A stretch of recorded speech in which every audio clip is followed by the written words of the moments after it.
حضرت عثمان غنی رضی اللہ تعالیٰ عنہ امیر المومنین مسجد نبوی شریف میں جمعے کا خطبہ دے رہے تھے۔ ایک شخص جمعے کی نماز کے لیے آ رہا تھا، راستے میں اس نے اپنی نگاہ کی حفاظت نہ کی، کسی نامحرم عورت پر نگاہ پڑ گئی تو فوراً نگاہ ہٹا لینی چاہیے، لیکن انہوں نے ہٹائی نہیں۔ جب وہ آ کر جمعے میں بیٹھے خطبہ سننے کے لیے تو حضرت امیر المومنین حضرت عثمان غنی رضی اللہ تعالیٰ عنہ نے فرمایا کہ بعض لوگ آنکھوں کا زنا کرتے ہیں، بدنگاہی کرتے ہیں، اور پھر رسول اللہ صلی اللہ علیہ وآلہ وسلم کی مسجد میں جمعہ پڑھنے کے لیے آ جاتے ہیں۔ آپ نے اس انداز سے بیان کیا کہ کسی کو معلوم نہ ہو کہ آپ کا اشارہ کس طرف ہے، کیونکہ کئی لوگ آ کر بیٹھے تھے اس وقت، جس کا معاملہ تھا وہ سمجھ گیا کہ یہ اشارہ میری طرف ہے، تو وہ کھڑے ہو گئے اور انہوں نے دوران خطبہ پوچھا، یا امیر المومنین، آپ کو کیسے معلوم ہوا؟ کیا آپ پر وحی آتی ہے؟ تو آپ نے فرمایا کہ وحی کا دروازہ تو بند ہو چکا، نبی اکرم صلی اللہ علیہ وآلہ وسلم آخری نبی ہیں، اور اب آپ کے بعد کوئی نیا نبی نہیں آ سکتا، کہ یہ فراست مومن ہے۔ حدیث پاک میں ہے اتقوا فراست المؤمن فإنه ينظر بنور اللہ، مومن کی فراست سے بچو، وہ اللہ کے نور سے دیکھتا ہے۔ تو اللہ تبارک و تعالی ہمیں ہر گناہ سے سچی پکی توبہ نصیب فرمائے۔ آگے ارشاد فرمایا وَلَا تَقْتُلُوا النَّفْسَ الَّتِي حَرَّمَ اللَّهُ إِلَّا بِالْحَقِّ، اور جس جان کی اللہ نے حرمت رکھی اسے ناحق نہ مارو، یعنی کسی کو ناحق قتل نہ کرو۔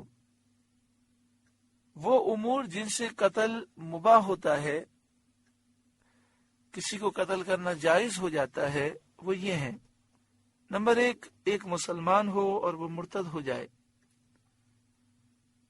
تو اسے قتل کرنا جائز ہے۔ کوئی گستاخی کرے تو گستاخ رسول کو قتل کیا جائے گا۔ کوئی کسی کو قتل کر دے، مسلمان کو مثلاً، اور جان بوجھ کے قتل کرے تو اس مقتول کے ورثاء کے مطالبے پر قصاص میں قاتل کو قتل کیا جائے گا۔ اور جو شادی شدہ ہو اور زنا کرے تو اسے پتھر مار مار کے ہلاک کیا جائے گا۔ مرتد کے چند مسائل ہیں، قصاص کے بھی مسائل ہیں، وہ ہم تفسیر میں جہاں پر اس کی تفصیل بیان ہوئی ہے وہاں تفصیل سے سن چکے ہیں۔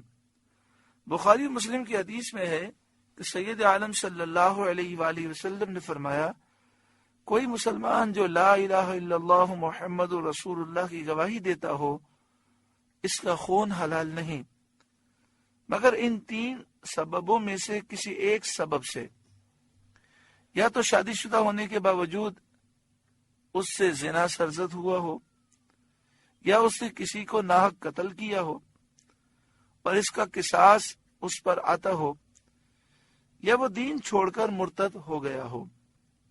یہ بات تفصیل سے پہلے بیان ہو چکی کہ گستاخ رسول چاہے مسلمان کہلاتا ہو، چاہے کافر، چاہے مرد ہو چاہے عورت، اس کی سزا صرف اور صرف موت ہے۔ ذالکم وصاکم بہ لعلکم تعقلون، یہ تمہیں حکم فرمایا ہے کہ تمہیں عقل ہو، یہ اللہ تعالیٰ نے تمہیں حکم دیا تاکہ تم سمجھو اور حرام چیزوں سے بچو۔ اس آیت کریمہ میں یہ بیان ہوا کہ شرک حرام ہے، والدین پر ظلم کرنا یہ حرام ہے، ان کے ساتھ بھلائی کرو، اپنی اولاد کو قتل کرنا یہ حرام ہے، بے حیائی کے قریب جانا منع ہے، کسی جان کو ناحق قتل کرنا حرام ہے۔ وَلَا تَقْرَبُوا مَالَ الْيَتِيمِ إِلَّا بِالَّتِي هِيَ أَحْسَنُ، اور یتیم کے مال کے پاس نہ جاؤ مگر بہت اچھے طریقے سے، جس سے اس کا فائدہ ہو۔ یعنی یتیم کے مال کو اگر کسی اچھے کاروبار میں لگاؤ جس سے اس کے مال میں ترقی ہو تو وہ الگ چیز ہے، لیکن یتیم کے مال کو نقصان پہنچانے کے لیے قریب نہ جاؤ، یتیم کے مال کو نہ کھاؤ، یتیم کے مال کو کھانا حرام ہے۔ حتی یبلغ اشدہ، جب تک وہ اپنی جوانی کو پہنچے، یعنی مال سنبھال کے رکھو، جب وہ جوان ہو جائے اور مال سنبھالنے کے قابل ہو جائے اس وقت اس کا مال اس کے سپرد کر دو۔ وَأَوْفُوا الْكَيْلَ وَالْمِيزَانَ بِالْقِسْطِ، اور ناپ اور تول انصاف کے ساتھ پوری کرو۔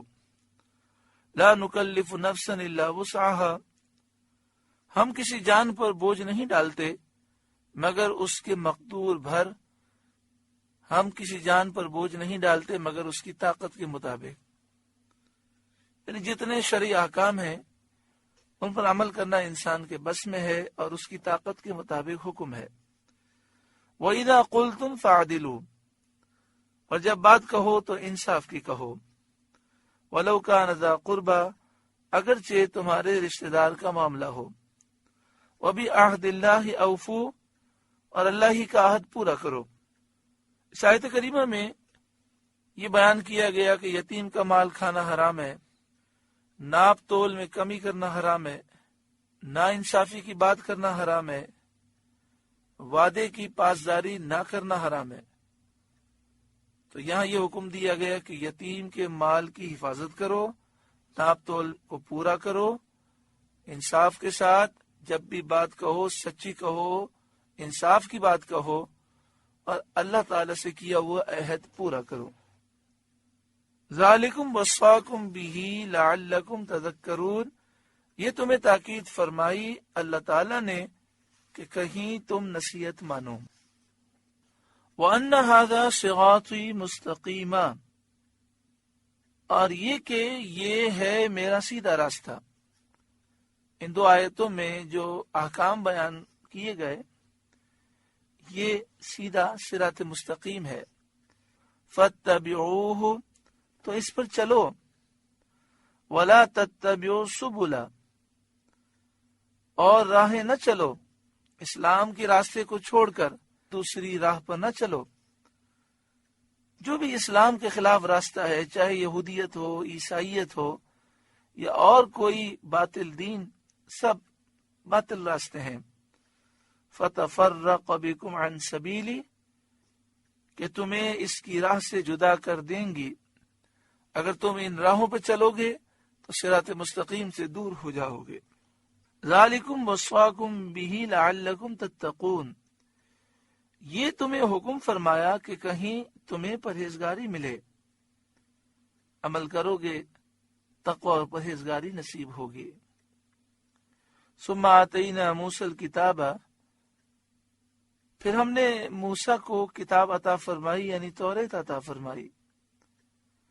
تماماً علی الذی احسن، پورا احسان کرنے کے لیے اس پر جو نیک ہے، جو فرمانبردار ہیں ان پر اپنی نعمت کو پورا کرنے کے لیے توریت نازل کی کہ جب توریت پر عمل کریں گے دنیا بھی سنور جائے گی اور آخرت بھی سنور جائے گی۔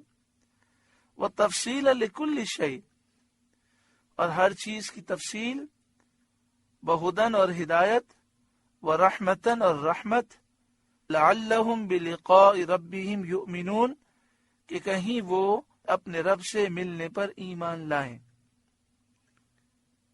وہ مانے کہ قیامت کے دن اٹھنا ہے، حساب دینا ہے، ثواب اور عذاب ملنا ہے اور اللہ تعالیٰ کا دیدار کرنا ہے۔ ان چیزوں کی تصدیق کریں، اس لیے توریت نازل کی جس میں ہر چیز کی تفصیل ہے، ہدایت ہے اور رحمت ہے۔ سورۃ الانعام کا 19واں رکوع مکمل ہوا۔ اللہ تعالیٰ اس رکوع کی نصیحتوں پر ہمیں عمل کی توفیق عطا فرمائے۔ خاص طور پر دعا فرمائے اللہ تعالیٰ ہمیں ظاہری اور باطنی ہر بے حیائی سے دور فرمائے، ذہن بھی پاک فرمائے، آنکھیں بھی پاک فرمائے، دل بھی پاک فرمائے۔ اللہ تعالیٰ ہمیں شرم و حیا نصیب فرمائے۔ یقین جانیے کہ اگر ہمیں احساس ہو جائے کہ گناہ کی کتنی نحوستیں ہیں تو کوئی ہمیں کروڑوں روپے دے پھر بھی ہم ایک گناہ کرنے کے لیے تیار نہ ہوں۔ ہماری آنکھوں پہ پردے ہیں، ہم گناہ کی گندگی کو جانتے نہیں ہیں۔ اگر ہم جان لیں کہ گناہ کتنے گندے ہیں، کتنی ان میں بدبو ہے، کتنی ان میں نحوست ہے اور کیسی اس کی خوفناک شکلیں ہیں، تو ہم کبھی گناہ کے قریب بھی نہ جائیں۔ قیامت کے دن گناہ مختلف شکلوں میں آئیں گے اور ایسی خوفناک اور بھیانک شکلیں ہوں گی کہ آدمی بھاگے گا تو گناہ کہے گا اب مجھ سے کیا بھاگتا ہے، دنیا میں تو میرے ساتھ ساتھ رہا۔ اور نیکیاں قیامت کے دن اچھی شکلوں میں آئیں گی۔ اللہ تبارک و تعالی ہمیں، ہمارے نوجوانوں کو، ہماری نسلوں کو، ہمارے تمام بھائیوں کو ہر قسم کے گناہ سے بچائے۔ خاص طور پر بڑا ہولناک ماحول ہے، بڑا خوفناک ماحول ہے کہ اب بدنگاہی کرنا، آنکھوں کا زنا کرنا، ذہن اور دل اور سوچ کا زنا کرنا، کانوں کا زنا کرنا، یہ سارے زنا عام ہو گئے اور بدنگاہی کے ذرائع عام ہو گئے۔ نعوذ باللہ من ذالک، اس کی طرف کسی کی توجہ نہیں۔ بڑا افسوس ہوتا ہے لوگوں کو کیا ہو گیا، اپنی چیزوں کو بیچنے کے لیے نامحرم عورتوں کی تصویریں دیتے ہیں۔ بس اوقات گندی تصویریں دیتے ہیں اس لیے کہ لوگ توجہ کریں اور ہماری چیز بک جائے۔ روزی تو اتنی ملے گی جو لکھی ہے، مگر ایسی حرکت کرنے سے برکتیں ختم ہوں گی۔ اس قدر دولت ہونے کے باوجود نہ سکون ہے، نہ چین ہے، نہ تندرستی ہے، نحوست ہی نحوست ہے۔ اللہ تعالی ہم سب کو سچی پکی توبہ نصیب فرمائے۔ آپ سے گزارش ہے کہ قرآن کے اس پیغام کو آگے پہنچا کر ثواب جاریہ حاصل کریں۔